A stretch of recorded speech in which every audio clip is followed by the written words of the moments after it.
we go. Okay. So welcome to the Toronto First Time Condo Buyers Workshop. So, one of the things that we're aiming to do as your Toronto Condo Buyers is to continue to bring value, educate, answer questions, and just basically, be there for the community. I mean, our meetup community now has over 240 members.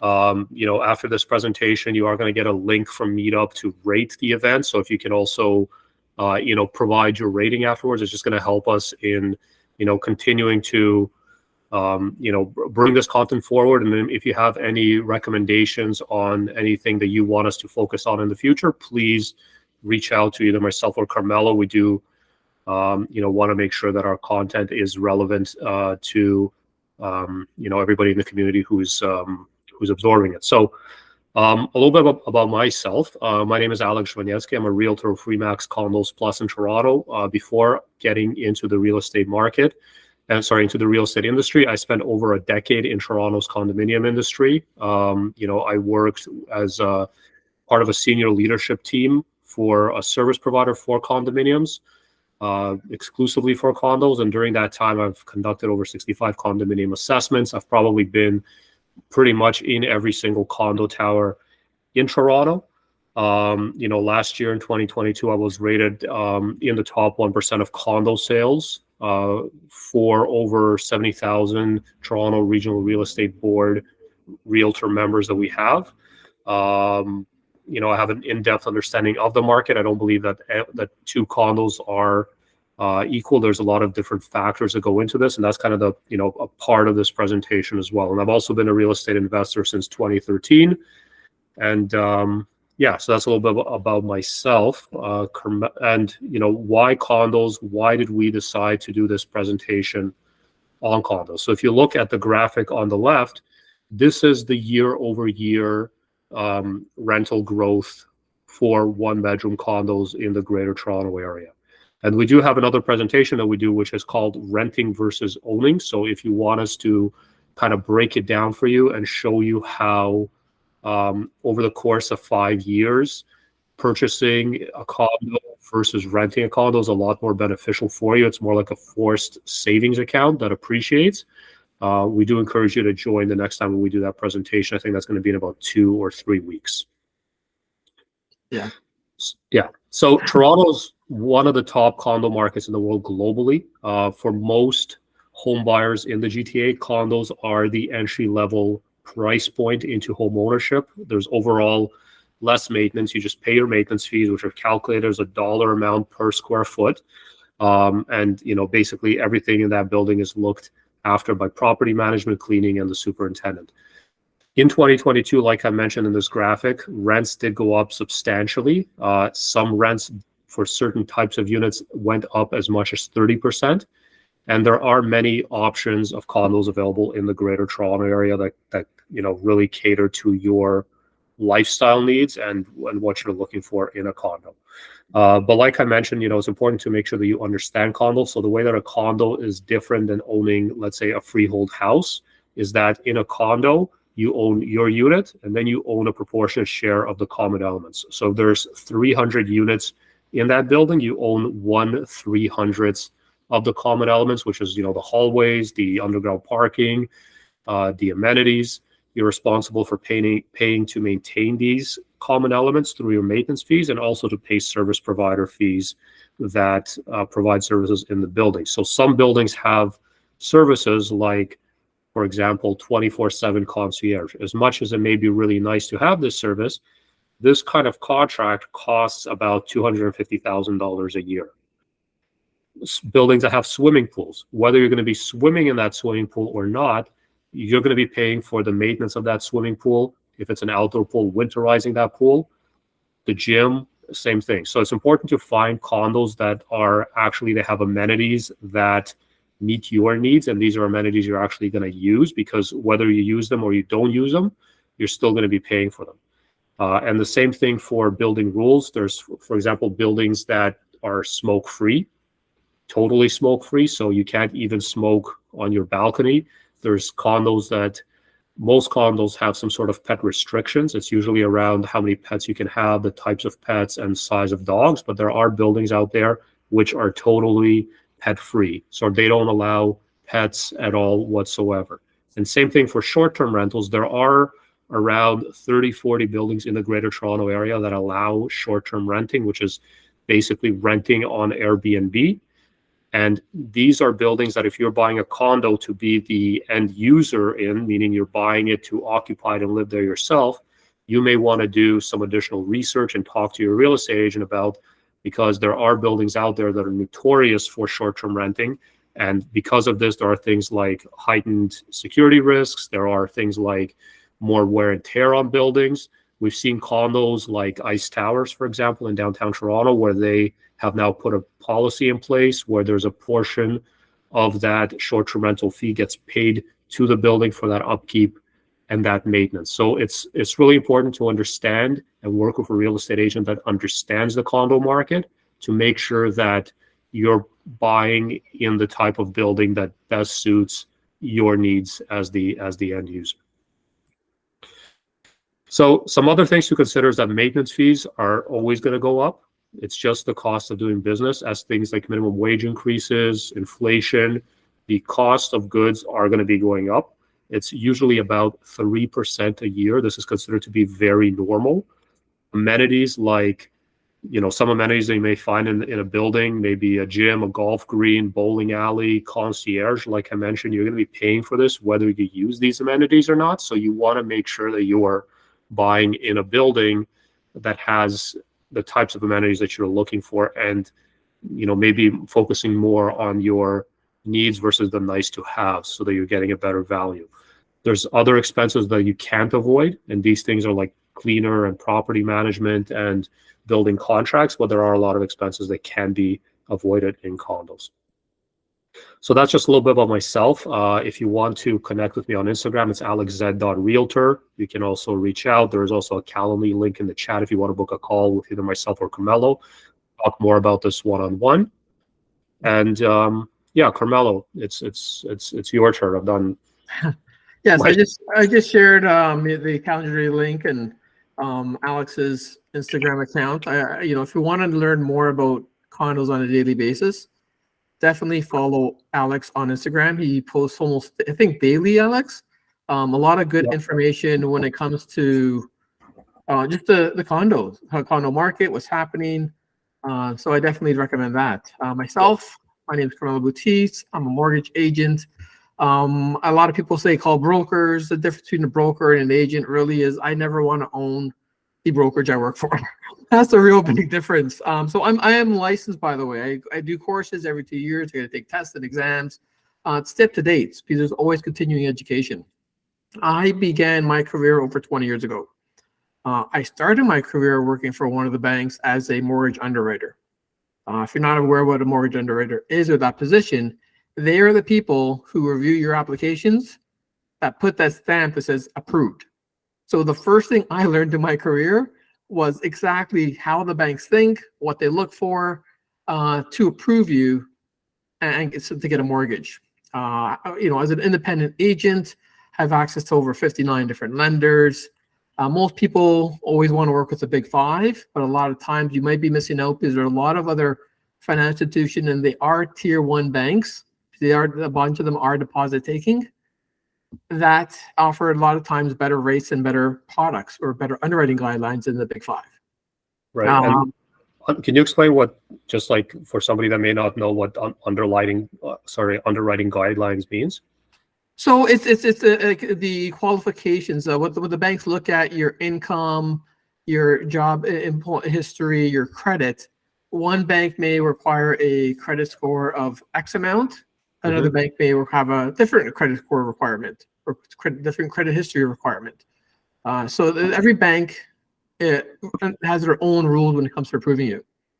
So it's important to understand. I know the difference between a lot of them, and to help get you the approval to buy a property. Now, the first thing is when it comes to buying a property, it doesn't matter which bank we work with. All of them have the same criteria. And this is the criteria. If you meet this criteria, you will get approved for a mortgage. The first thing they want to know is, the property you're buying marketable. Marketable meaning it's something you could move into and live into. If you want to buy a condo that currently has a kitchen ripped apart, well, that's not exactly live-in ready. That's a fixer-upper. That's not really something that, not everybody has the knowledge and skills to renovate a property. So the banks, if you're buying in Toronto, you're buying a marketable property because it's a big urban center. Most of the times, you're not going to be buying something that's a fixer-upper. The second thing the banks want to know when it comes to approving for your mortgage is, are you working? Do you have a job? Is your income stable to make the mortgage payments?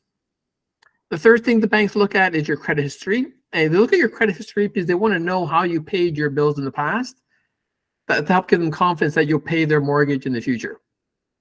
And the last thing you need to buy a property in a condo in Toronto is you need money for a down payment, which everyone thinks about and talks about. But you also have to remember you need money for closing costs. Closing cost is paying the lawyers and legal fees, land transfer tax. So Alex, I think you went a little bit too far ahead. I know. Sorry. Okay. So again, marketable condos. If you're buying in Toronto, there's really almost every condo is marketable. If you're buying in a major urban area, the properties will be in good condition. You want to typically get a size greater than 400 square feet. Once you get really under like 450, 400, especially under 400 square feet, there are some banks that don't lend on those studios. The good news is there are banks that do, but if you're looking for the lowest rate, best terms, you want to have the most flexibility. So if you're looking for a condo over 400 square feet, you have much more better options than if you're buying a little studio for 630, 660 square feet. Mm-hmm. And one of the important things when you're looking at buying a condo is you're going to have a lawyer review the status certificate. The status certificate, it's kind of like the balance sheet of the property you're buying, the condo you're buying. It's going to say the financials, does it have money set aside in the reserve account for future maintenance, or are there deficits in the condo, and you're buying a unit where there may be a special assessment and you got to pay higher condo fees in the future. Yeah, so real estate agents, the work in condos, they always include a status certificate as one of your conditions, meaning that if the lawyer finds something in that status certificate which is not favorable to you, you have the option to walk away from the deal and get your deposit. That's how you're protected. And I mean, there are also buildings where I know about things like, like for example, you need to put 20% down because of the ongoing issues in those buildings. So I can kind of assist in steering people towards, good marketable buildings, and show you the types of properties that are going to make it easier for the buyer to, get approved with the best possible terms. Exactly. Like, again, these are the key things, right? When it comes to getting approval for the mortgage, the banks just want to know, are you working? And how much do you make? The amount of money you're going to receive is based on how much you make. So whether you're full-time salary, full-time hourly, if you got a permanent part-time job, that's okay. Even if you do a permanent part-time job on the side as a second job, that's okay. A lot of people nowadays have bonus structures and commissions with their income. Good news is the banks will look at that as long as there's a history. If you're self-employed, a lot of people have changed jobs in the last 3 years with the pandemic. Again, if you have a history, whether you're sole proprietor, you're just like a one-man business, or you're incorporated where you may own a restaurant or start a new startup with employees and staff, or it could be even incorporated just on your own. Or if you're self-employed, the banks can review your documents, your bank documents, to help approve you for a mortgage. Yes, Alex. Is somebody that is, for example, doing a second job like driving Uber, is that considered self-employed? Can they use that income?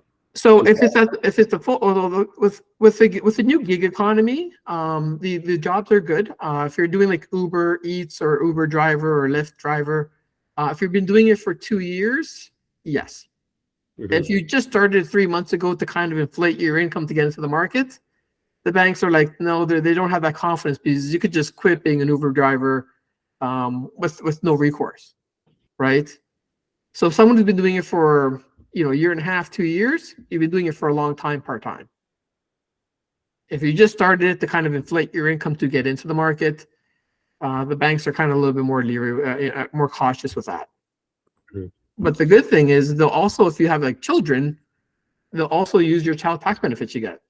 There's alimony, child support. There's a whole bunch of different. The banks just want to know: are you working, or do you have stable income to make their payments? If you have that, you got a check mark. And that's one of the things that the banks are want to see. Okay. And the next thing is when the banks look at your credit, credit score is great. They prefer credit scores over 680. Can you get approved with a credit score under 680? Yes. Because they don't just only look at your credit score. They look at your history. The banks want to know like how much credit you have. They prefer to see that you've had at least 2 credit cards, with each credit card having a limit of over 2,000.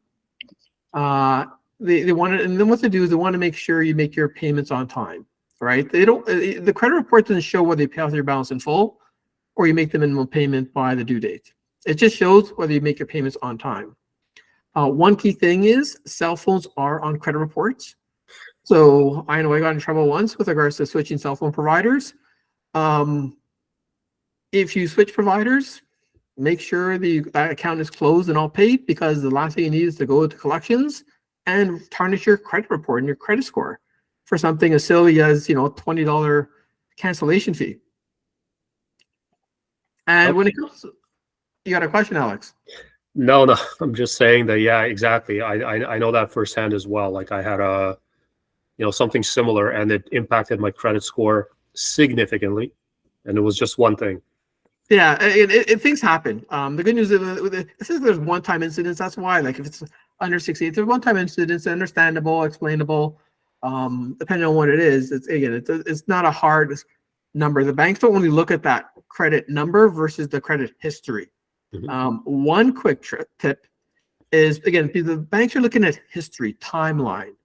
So I know a lot of times when I was younger, I was a big fan of Air Miles. I got an Air Miles card. I used that for a while, but then afterwards I wanted to switch the point system. One tip when it comes to building your credit and your history is never cancel your credit card. If you never use it, the bank will never know that you never use it. They'll just know you got a credit card. You started, say, in 2017. It's been 6 years. You want to change cards for points? No, you just let that card go. Every year you get a new card. Maybe the best thing is to kind of use it once a year to keep it active. But then afterwards, you just get a whole new credit card. Just use that on your, regular basis for all your bills, groceries, daily expenses, and earn those points. And over time, you're just going to have more accounts with longer time of history, because it doesn't show what your balances are at certain dates or certain times. It just shows you started to get this credit card at this time or date, or this line of credit. It's been 1, 2, 5, 7, 10, 15, 20 years you've had this card and never missed a payment. Banks love that stuff. Yep. Nice. So if you have good credit, that's what they look for. When it comes to buying, real estate is one of the safest investments out there. Because you could buy a property with as little as 5% down payment. So, and 5%, how the down payment structure works is, if you're buying for 500,000 or less, you only need 5% of the purchase price. Now, if you're buying if you're buying over 500,000, the down payment structure is laddered. A lot of people call me, they ask me, it's like, "Oh, Carmelo, I want to buy a condo for 600 or 650. I understand I'm buying for over 500,000. I have to put 10% down payment." Well, that's not true. It's like a ladder. So if you're buying for, say, 600, I don't want to get my calculator out. On the first 500,000, you're allowed to put 5% down, 25,000. For every dollar over 500,000, so you just choose 600,000. It's 100,000 over. You only need to put 10% down payment on that extra amount. So it'd be $10,000. So in total, if you want to buy a condo for, say, 600, the minimum down payment you need is $35,000, not 60,000, which is a really big difference. And when it comes to closing costs, you're gonna need a lawyer to close close your purchase. As a first-time buyer, the land transfer tax credit, you don't do anything when it comes to that. The lawyer does all the paperwork. It's applicable at the time of closing. It's not like you have to put money in and you get the money back later on. It happens all right away. What the banks, the banks don't really differentiate between first-time buyers and someone buying their second or third or fourth home, because you're allowed to buy your second, third, and fourth home with less than 20% down payment. So the banks want to know with every buyer, they have 1.5% of the purchase price to cover all the closing costs. So that would cover the legal fees, any differences with land transfer tax. The banks also want to know you have money after the closing to turn on the utilities. Make sure the lights are on, the water's working. And the savings, you can have the money saved in an RRSP, tax-free savings account, high interest savings account. Now there's this new first home savings account that just kind of began on April 1st. It's a pretty cool account. I don't know if you walked into a bank today, if they actually have all that, their systems ready for it. But it has the benefit of a TFSA and an RSP at the same time. Well, April 1st was like 4 days ago. Yeah. So if you walked in, I don't know if they're aware of it, but I don't know if their systems are actually ready to say, can I open up this account now? I don't think I've seen this advertised. Like I was at the bank a few days ago for something. I don't think I've seen this advertised anywhere. So I don't know. Apparently it's effective April 1st. And how it works, from what I know, is like an RRSP. If you're allowed to put up to $8,000 per year, up to total $40,000. So the $8,000 you put in, like an RRSP, you could kind of give it to the slip to your accountant to kind of deduct it from your income and get a larger tax refund. But it also works kind of like a tax-free savings account, where when you take the money out, first and foremost, any interest, capital gains, and that grows in that account is all tax-free. And then when you take the money out like a tax-free savings account, you do not have to pay it back, which is pretty cool, because if you have the money in an RRSP, you take the money out to buy your first home, you have the first year is a grace period, but then you have to repay that loan to yourself within 15 years. So this new first home savings account is actually very unique and has the benefits of both an RRSP to help you get a higher tax refund, and the same like a tax-free savings account where you all that money you earn is tax-free. When you take it out, you do not have to pay back. Right. Good stuff. Thanks for explaining that. It's the first time I've heard that explanation, actually. Yeah. So for everyone here that's listening, if you have buying the marketable property, we know that's going to be automatic. But if you have those other three things, guess what? You're going to be approved for a mortgage. Nice. So that's kind of what the banks look for to approve you.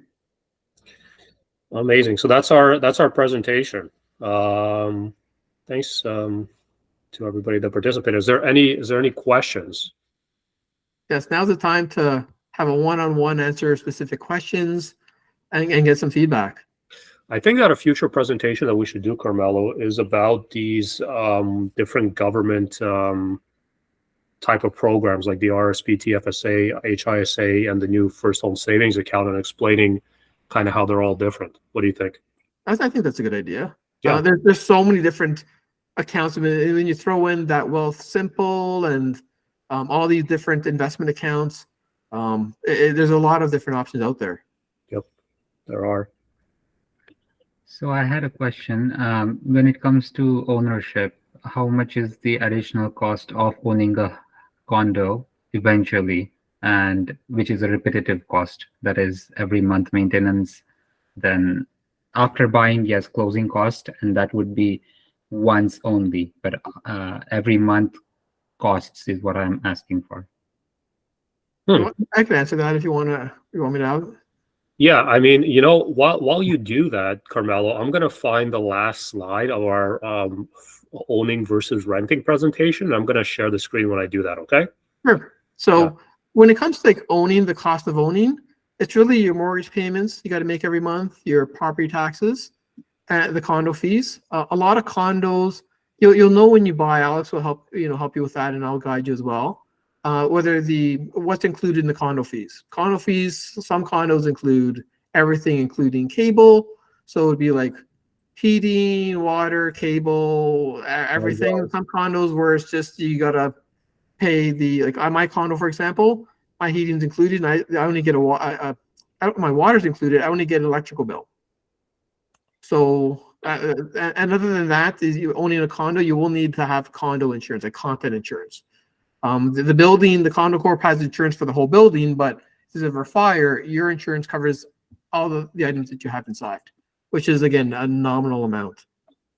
I don't even think it's like $80 a month. Does that answer your question? Partially, but I'm still wondering what. Oh, so it depends on differs from condo to condo. Yes. Yeah. But when it comes to the maintenance, I think it is somewhere as in a percentage of the amount of the condo. Is that correct or no? So maintenance fees are calculated as a dollar amount per square foot. The industry average right now in Toronto is 80 cents a square foot. But there are condos that have maintenance fees that are as low as, in the 50-cent range. And there are also condos where they include a lot of these additional things that Carmelo talked about, like hydro and cable TV. But yeah, it's a dollar a square foot amount. So the bigger the unit, the higher the maintenance fees. The smaller the unit, the lower. Got it. Okay. Yeah. I mean, there's also the whole, ownership versus renting. So this is a bit of a different presentation that we do, but I'm just going to skip to the, kind of one of the last slides. Let me just skip all that. This talks about, so this talks about just like the growth of home prices in the GTA. The red line at the top is freehold homes, so like detached houses. Orange is townhouses, and then there's condo townhouses and condo apartments is the last green one. But in a different presentation that we're going to share the information for later, we actually break down the costs of renting versus owning, where it may seem that, for example, to rent a 1-bedroom condo for $2,350 versus buying one is significantly cheaper. But really, we also look at home ownership as a forced savings account. So this is just kind of like how everything breaks down in the presentation. But if somebody buys a $600,000 condo, after 5 years, the value of that condo has appreciated significantly, and prices appreciate between 5 and 10%. It's more like 10%, but we use 5% as our example. If you factor in the down payment, if you factor in the equity that you get, despite the condo having maintenance fees, you're essentially like the amount of equity that you build after 5 years of owning a condo is over $200,000 that can now be used towards something else, which is like almost like having a second full-time job that pays $42,000 a year. Neha, we asked a good question. Is 2023 a good time to buy a condo? The answer is yes. The best time to when it comes to buying a real estate, Alex, I don't know if you agree with me. It's not about timing the market; it's time in the market. 100%. The longer you own a property, these properties appreciate over time. The longer you own it, the more it'll appreciate. And right now, you're actually buying, the condos at a lower price compared to, say, last year. Yeah, I mean, so yeah, and trying to time the market, like ultimately, like Neha, nobody has a crystal ball, so we're not going to know what it's going to be in 6 months or in 2024. But ultimately, it's real estate is a hard asset. There is going to be over 1 million new immigrants that are going to be coming to Canada in the next 2 years. Most of them are going to be settling in the Golden Horseshoe, and a good chunk is going to be in the Greater Toronto area. This is going to put additional strain on homes because we do have a housing shortage, and we've had one for over 20 years in the Greater Toronto area. It's a tangible in-demand asset that appreciates all the time. So if you, and I'm just going to take it back here for a second to the, kind of this presentation. But yeah, if you look exactly. So this is, this is about the Canadian immigration levels for plans for 2023, 2025. But yeah, I mean, like this is the appreciation. So you can see that there are bumps in the road. It's not straight, just like anything. Like if you look at, stock prices or an ETF that tracks the S&P 500, any asset that continues to go up, like there's like an asset like real estate, it continues to appreciate year over year. There are pullbacks. Usually they're caused by, very significant events. Like, for example, there was a pullback in 2020, 2019, 2020. Like, you see a little pullback here, and this was like COVID. This is when COVID started and everybody was freaking out and so forth. But then interest rates started to go down. The government basically made borrowing money free, and then everything shot up. And then in the summer, last summer, when we saw interest rates going up again, we saw another dip. So, overall, when you look at it over a 22-year period, you can see quite clearly how real estate appreciates. But there are these small bumps in the road. But the key to real estate is buy and hold. If you're looking to buy and sell it next year, you're better off, doing something else, investing in some other sort of investment vehicle. But if you buy and hold, and even if you're not living there yourself and you're renting it out, you have you're paying down your principal through your mortgage payments. Your property is appreciating at the same time, and there's continued demand. And ultimately, it's all about supply and demand in any market. It's also better to own than rent, because again, if you're renting, you're paying someone else's mortgage.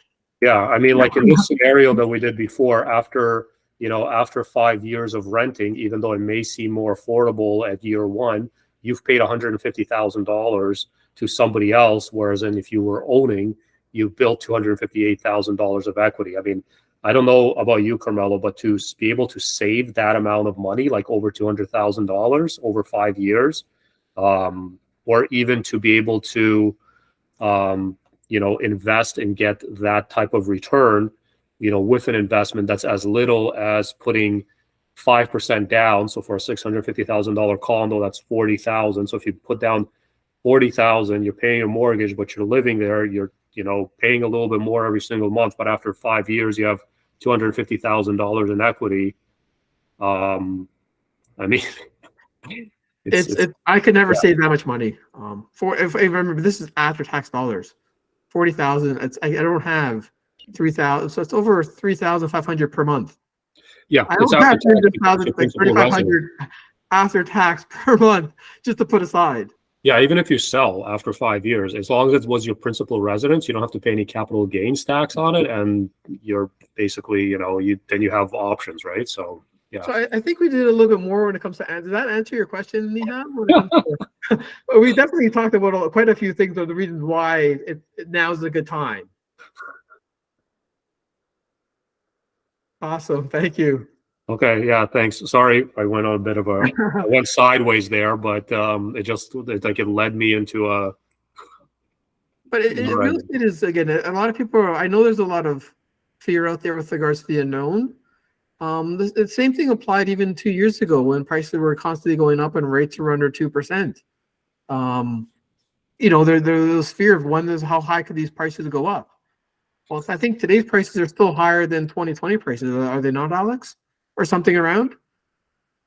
Depends on the type of property, but yeah, condos generally, because right now what we have condos competing with even assignments. So like there's people that bought pre-construction projects before COVID, and there was a lot of new builds there's a lot of pre-construction sales that happened around 2018, 2019 that's being completed now, but people's lives have totally changed. For example, just like, maybe they lost a job, maybe they didn't anticipate these high interest rates and they thought that, like low interest rates were going to be there forever, or people that bought during COVID thinking that, I don't know, that these promotional, like free money interest rates that were put in place to stimulate the economy and stimulate spending, we're never going to end, like as if we're going to live like in a pandemic world forever. But these people are now not able to close on their sales, and a lot of this is condos. So what's happening is this is putting additional strain on the resale market for condos.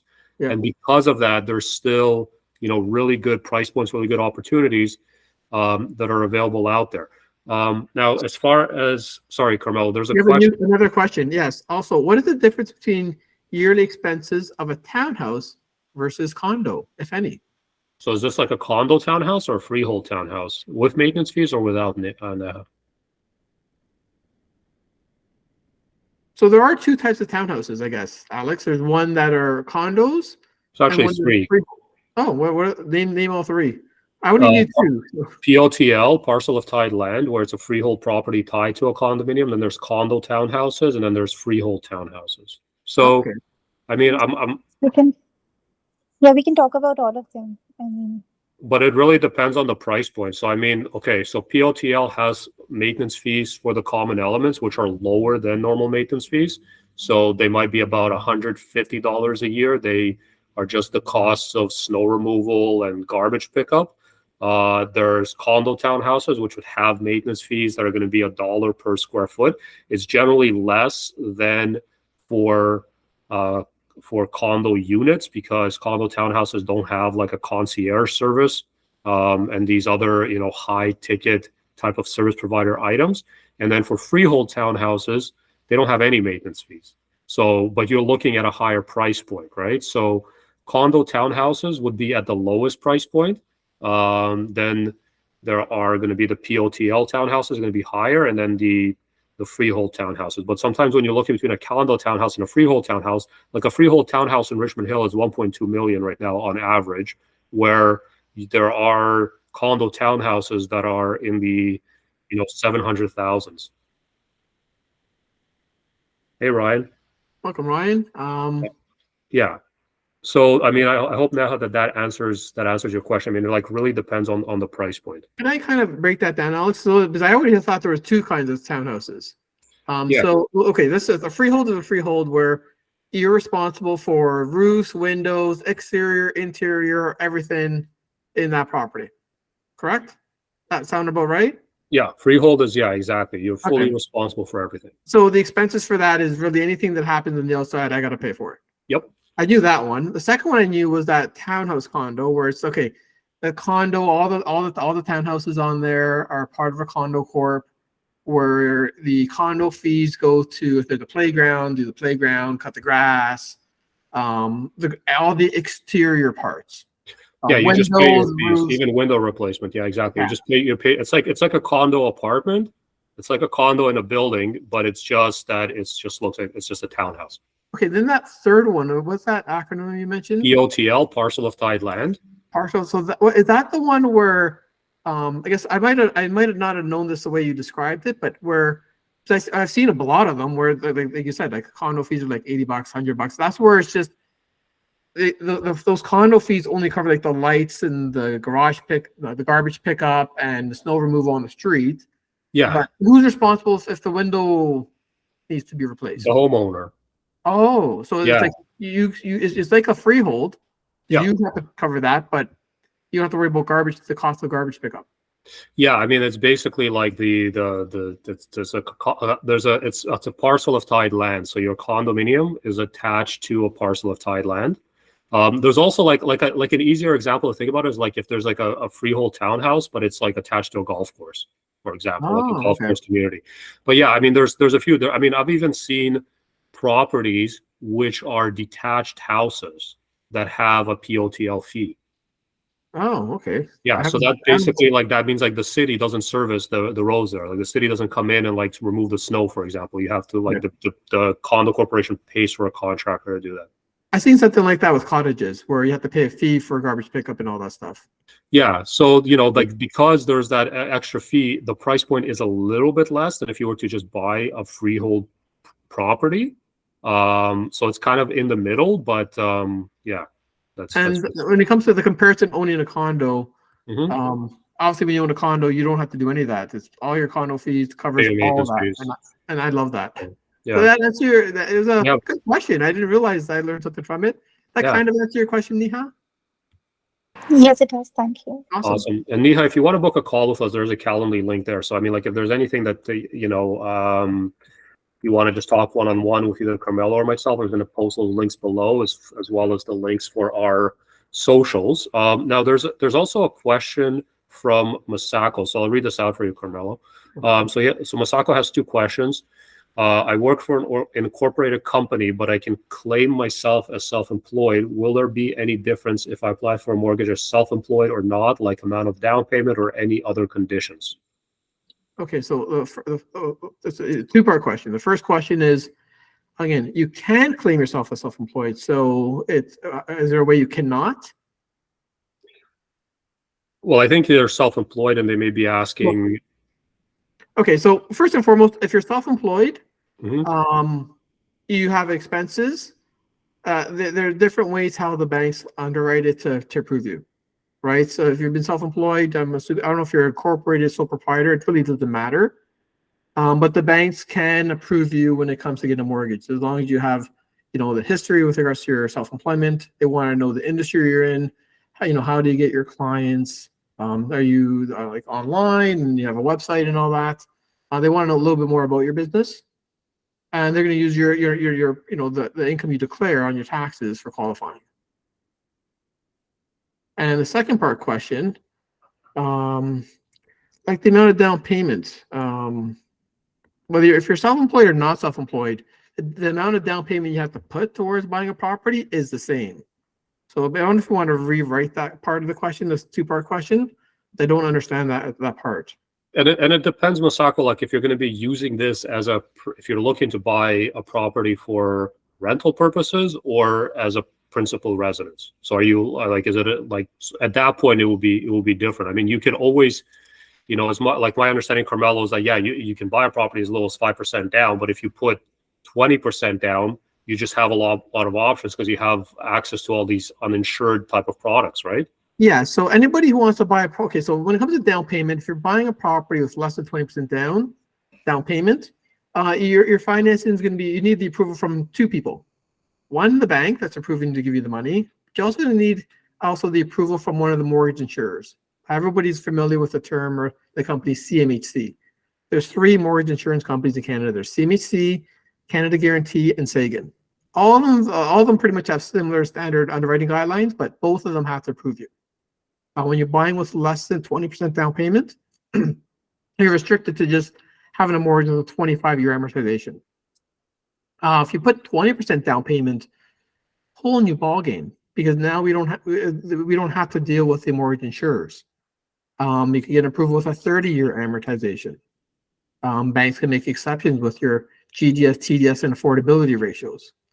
They're going to look at your full application, your full profile to qualify you. So if you're putting less than 20% down, we're kind of confined to the box of the mortgage insurers, CMHC. And second, if you're putting more than 20% down, you have a lot more options if you're self-employed. And if you're not self-employed, increasing that amortization gives you a lot more options. Yeah. Now, Masako has a second part question, and we hope that we answered your first question. If you can just, either give us a thumbs up or just, like share if you have more questions about that. But let me touch on your second question here. So Alex mentioned it's not timing to buy a condo, but it's about how long you own the property. Is there any other aspects you need to consider when you buy a condo, for example, interest rate? So I think one of the things, Masako, is like, when you buy any type of real estate, it's also like it should be a lifestyle decision as well. I think that's really important factor. But as far as like to make sure that, that you're buying something that you can see yourself either using it as a vehicle towards getting to the type of property that you want to own forever. Like, for example, a lot of people, they buy a condo. Like I see this a lot. People buy a condo, they're in a relationship, they move in together, they get married, all of a sudden they have a child. Now they need something bigger. They need a townhouse. They go buy a townhouse and they either sell the condo and they use all that equity towards buying that townhouse, or they are, renting out the condo and maybe refinancing or whatever, using it as a tool to get that. And then, they maybe have another child, or maybe the in-laws need to move in now, or something like that happens. And then, you're going to a detached house. So, it's a stepping stone to a forever home. But as far as interest rates, so interest rates and price, they directly affect each other. So the lower the interest rates are, the more people are going to be in the marketplace, the more it's going to drive the prices of real estate up, because the monthly payments, when people buy real estate, they think more about the monthly payments than the actual cost. So the monthly payments go down, the cost goes up. So that property ends up costing more. So the best option is take advantage of the fact that there are lower prices now, and interest rates are in a place that's a little bit higher. They're not super high. And then if interest rates go down, you can always refinance the interest rates. Yeah. It's buy the what is it? Marry the property, date the rate. Is that the saying, Carmelo, or what is it? Yeah. Wait, how's it go? You marry the house, not the mortgage. No, Right, it's whoever does something, the it's something finance- about date the rate, man. Yeah, you date the interest rate, you date the bank, you marry the house. Yeah. Makes So sense. it's You're not- right. exactly like when you own a real estate. Here's an interesting fact, Alex. A trivia question for you. Yeah. In the last 10 years, how many of the last 10 years have interest rates been under 3%? Including COVID? Yep. Okay, so I know COVID, it was like, From 2013 to 2023, out of that 10-year period, how many like each year on its own, how many years have been under 3%? I'm gonna say 3 years. 5. 5. Only 5 of the last 10 years, interest rates been under 3, which tells you the other 5 years, interest rates have been higher than 3%. So owning real estate, interest rates are going to change. You're owning it. It's going to be amortized. It doesn't have to take you 25 years to pay off. I'll share you and help you when it comes to like paying your payments biweekly, increasing your payments, putting lump sums down to pay it off more than 25 years. But it's still going to take you a good 15, even 20 years to pay it off. So you're going to have to deal with different interest rates during that time. Yeah. The amount of interest you pay is based on the amount of money you owe. Yeah. The fact that you're buying at a lower price, you owe less money to begin with. So those who bought last year when prices were say higher, they owe more money. Over the course of time, they're going to be paying more interest because they just owe more to begin with. Yeah. So yeah, don't focus too much on today's rates there are people I'm having renewing that from mortgages in 2018 before the announcement of the whole stress test and so forth. The rates changed. There was a little dip at that time, but rates were going up, and then all of a sudden, like people are renewing. They're coming out of 4.5 year fixed rates, 5-year fixed rates, and renewing again into the same environment. If they're going into 5 years. Yeah. So interest rates are going to go up and down. That's one thing. If you want to follow me on my Instagram, I actually post that weekly, and I share how the banks, get their interest rates by looking at the Canadian bond yields. Because if you want to know where interest rates are going, that's what you got to look at. Yeah. And yeah, I mean, and just to explain the stress test, Masako, Carmelo, if I'm not mistaken, basically the bank has to qualify you at a higher interest rates. I think the stress test is about 2% more than the actual rate, right? So leave it this way. Let me stress about the stress test.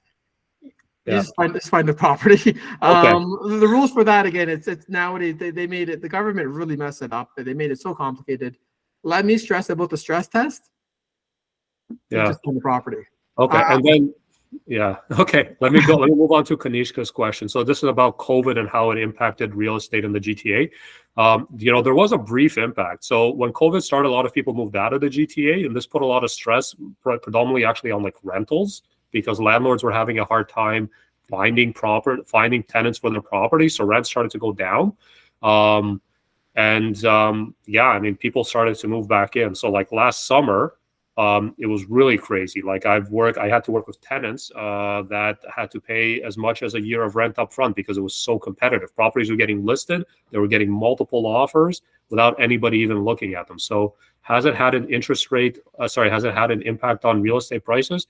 It has not, because as I showed in that graph, prices continue to go up. If anything, during COVID, especially before last year, March, we were setting new highs for sale prices across the board.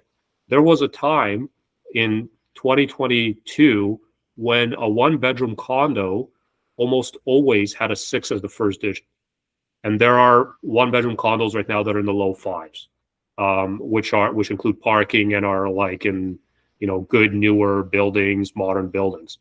There are fancier things that of course cost more, but yeah, really, I guess the impact on real estate was that interest rates were very low for about a year, during which people just went crazy buying real estate. Like people were, buying things that they could barely afford. to begin with, and then interest rates started to go up, and now people were not able to close on their properties, and there was deals for resale that were falling apart, and everybody was freaking out in the summer because they weren't really sure what was going to be happening.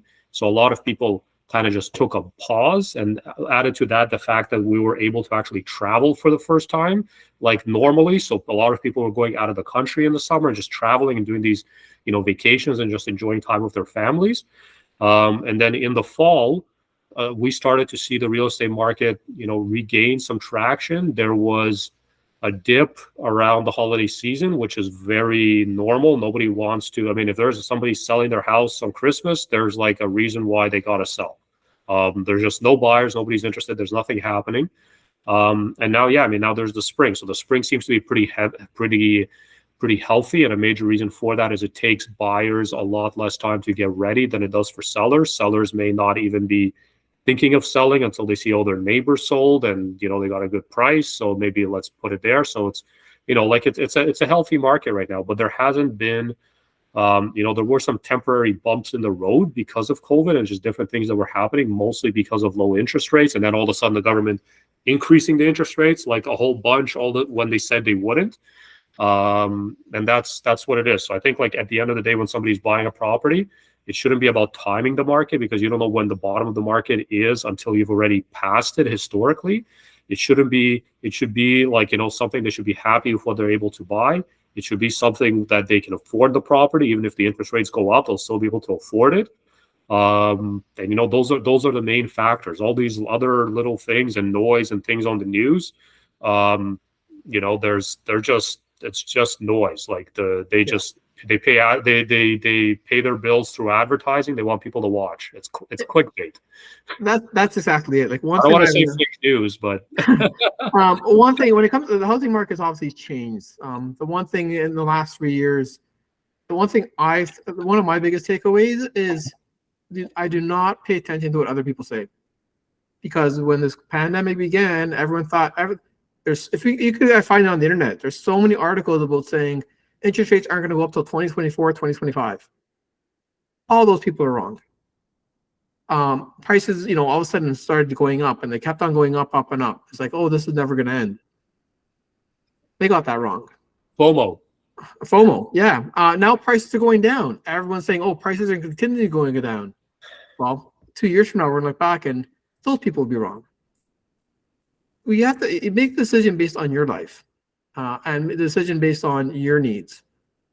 Real estate is a great way. We all need a place to live, and it's a good place to also store and create your own savings account, because you pay someone else, when you pay rent, you're paying someone else's mortgage.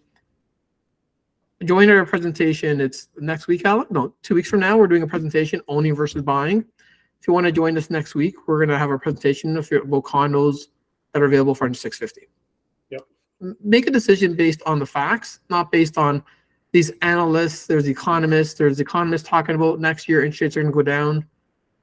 I could tell you those same economists on March 1st, when they heard Jerome Powell talk, it was like March 8th, and he said, no, we're going to fight inflation. We're going to be raising interest rates.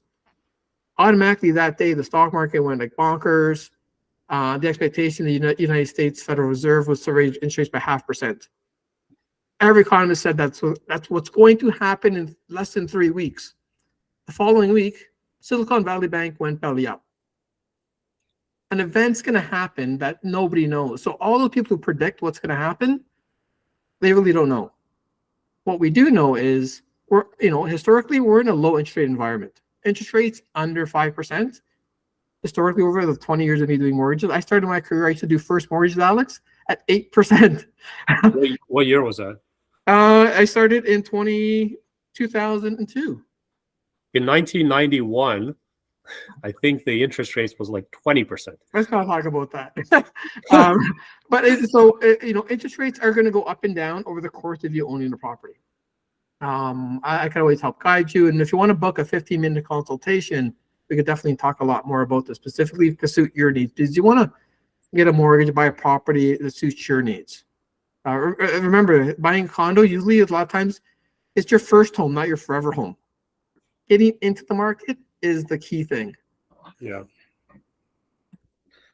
On the same note, is it beneficial to have fixed interest rates versus variable, Carmelo? So to answer that, really depends on what your goals are and your time frame. I know if you walk into any bank, every single bank you're going to walk into is going to sell you a 5-year fix because that's what they're programmed to do. You should be getting an interest rate and a term based on your needs. Meaning, if you have a feeling this is your first home, your starter's home, and 3 years from now you're doing more educational courses so you could advance your career and get higher income. So you could buy a larger property. You should be choosing a 3-year fixed versus a 5-year fixed. A lot of people right now, understandably, are going more into fixed rates than variable because they are lower than variable. And a lot of people got shocked with regards to where rates are going. There will be a time in the future, I wish I knew the date, but where variable will be the preferred option because then, we're going to have the economy slowing down. We may or may not go into a recession. I think we will, but a recession will end. And when the recession ends, the government's going to need to stimulate the economy by lowering interest rates. That's when you want to be into a variable rate mortgage, because then you could ride the wave down of interest rates coming down. And one of the benefits of having a variable rate mortgage is you could lock that variable rate to fix at any time. So for nowadays, in today's market, a lot of people are doing both, but they're choosing a rate based on their future goals and future needs. So that's how I help you, and that's how you should be determining which interest rate to go into. I think it's important, just hear you talk about that, Carmelo, because when I compare that to, for example, when I was going to get my first mortgage at the bank, I think having a mortgage agent that, it shouldn't be like a one-time thing. It should be an ongoing relationship where,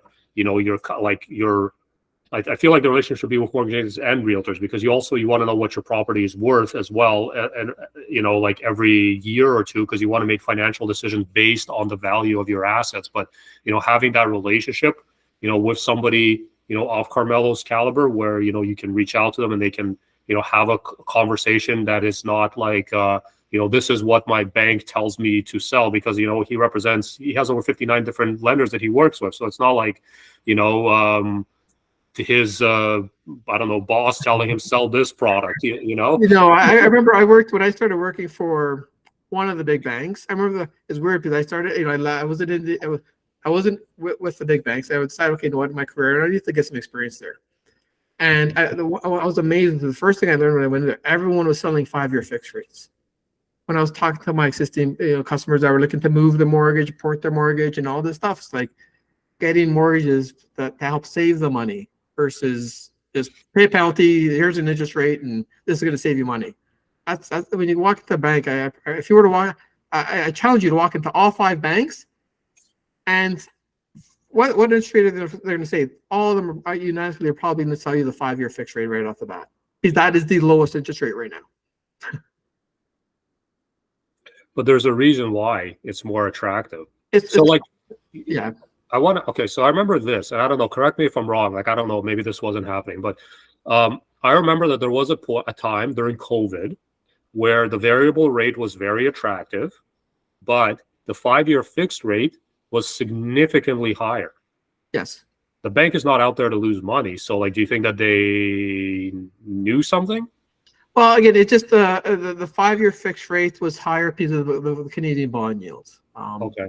If you want to get a fixed rate mortgage, you want to know where the trend is, whether it's a 1-year, 2-year, 3-year, 4-year, 5-year, 7-year, 10-year. You have to look at the corresponding bond yield. I post all that. I post a link to the Bank Canada website on my Instagram, so you can follow it. And I actually post it every week. The trends, I show the 5 days and the 1 month trend. That's how the fixed rates change with the banks. And there's nothing wrong with it. The banks sold businesses to make profit. We all know that. Variable rate mortgages are the least profitable mortgages for the banks. They're not able to charge large penalties. And that's what's determined by the Bank of Canada. So the next Bank Canada meeting, I believe, is on April 12th. It's only important if you're in a variable rate mortgage or looking at getting a variable rate mortgage. If you're looking for a fixed rate mortgage, that meeting, it may or may not make any differences when it comes to the bond yields the next day. I've seen times where it made a difference, and I've seen times where Nope. The yields from one day to the next was the exact same, regardless of what the Bank of Canada said. So the fixed rates remain the same. Yeah. So it's a lot of information, a lot of good questions tonight. Yeah. Really. Any more last minute questions before we end this presentation workshop?